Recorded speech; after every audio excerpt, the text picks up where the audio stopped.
kājas un lata, kura vajadzīga mērījumu nolasīšanai. Nivelieris ir ģeodēzisks instruments, kas darba stāvoklī nodrošina horizontālu vizūru. Tā galvenās sastāvdaļas ir tālskatis un ierīce vizūras horizontēšanai, cilindriskais līmeņa rādis vai kompensators.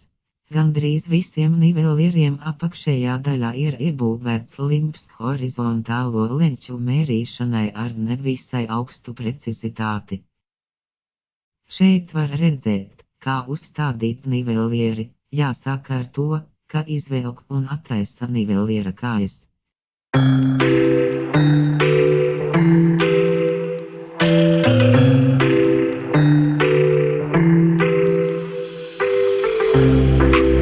Tad ņem pašu nivelieri un to pieskrūvē pie kājām.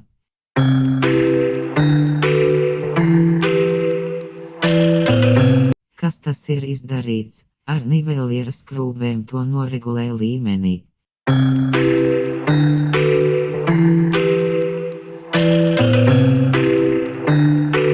Šeit jau var redzēt, kā tiek veikta mērīšana ar uzstādītu nivelieri.